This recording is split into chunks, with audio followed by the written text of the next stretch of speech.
جب بات ہالینڈ کے خلاف آواز اٹھانے کی تھی تب اکثر آوازیں دبی دبی سہمی سہمی تھیں. کوئی مصلحت پسندی کا درس دے رہا تھا تو کوئی یہ دعوے کر رہا تھا کہ چاہے جو کر لیجئے آپ یہ مقابلہ نہیں رکوا سکتے.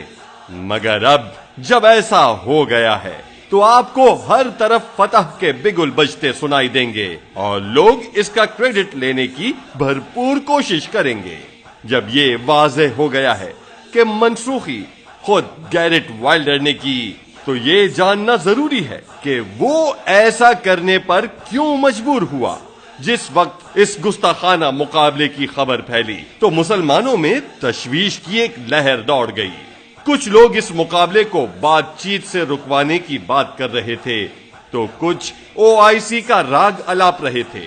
کسی کا خیال تھا کہ ہالینڈ کی مصنوعات کا بائیکاٹ کیا جائے تو کوئی حکومت پر دباؤ ڈالنے کی بات کر رہا تھا.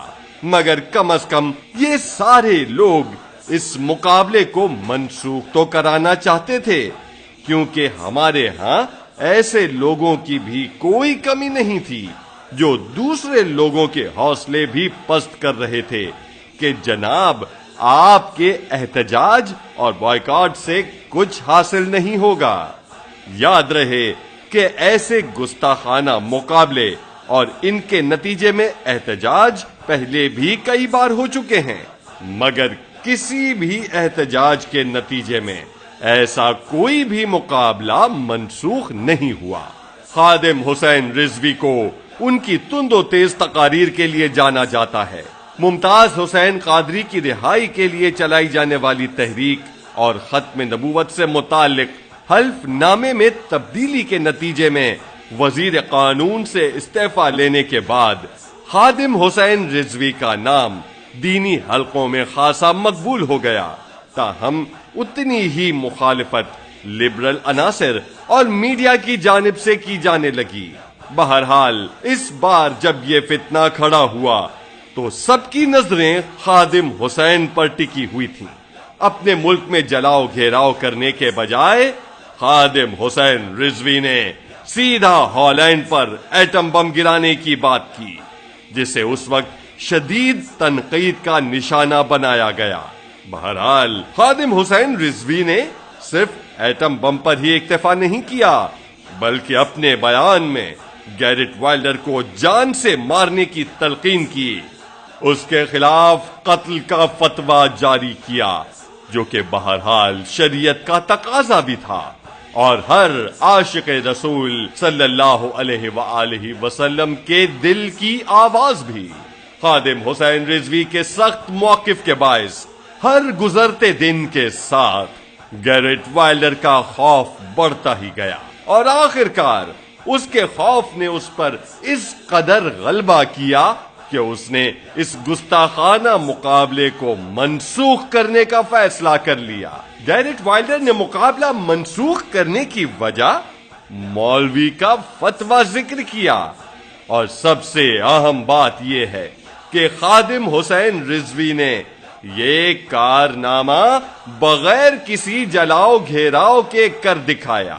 یہاں تک کہ اس سلسلے میں جو ریلی لاہور سے راولپنڈی تک نکالی اس میں بھی ملکی املاک کو کوئی نقصان نہیں پہنچایا.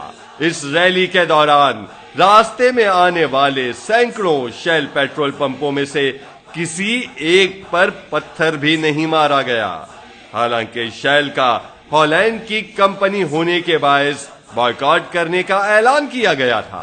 خادم حسین رضوی اور ان کی تنظیم نے اس بات کو سمجھتے ہوئے کہ ایسے کسی احتجاج کا نقصان دراصل پاکستان اور پاکستانیوں ہی کو ہوگا، اپنی حکمت عملی اور تمام تر جذبات کو صرف اور صرف گیرٹ وائلڈر تک محدود رکھا.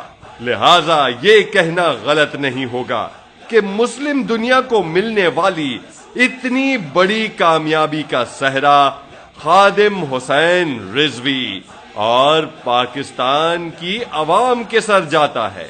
اور TLP کے احتجاجی مارچ سے پہلے کوئی ادارہ اس معاملے میں سنجیدہ نہیں تھا. اگر ہوتا تو 12 اگست سے 29 اگست تک اس کے نتائج ضرور برآمد ہوتے، مگر سب کب ہوا، کیسے ہوا، کیوں ہوا، اس کا انکار صرف وہی کرے گا جس کا خادم حسین رضوی صاحب سے کوئی ذاتی بغض و عناد ہوگا۔ ان حقائق کو سامنے لانے کا مقصد کریڈٹ حاصل کرنا نہیں، بلکہ اصل وجوہات کو قوم کے سامنے لانا ہے۔ ہماری مزید ویڈیوز حاصل کرنے کے لیے اس چینل کو سبسکرائب کریں اور بیل آئیکن کو کلک کریں۔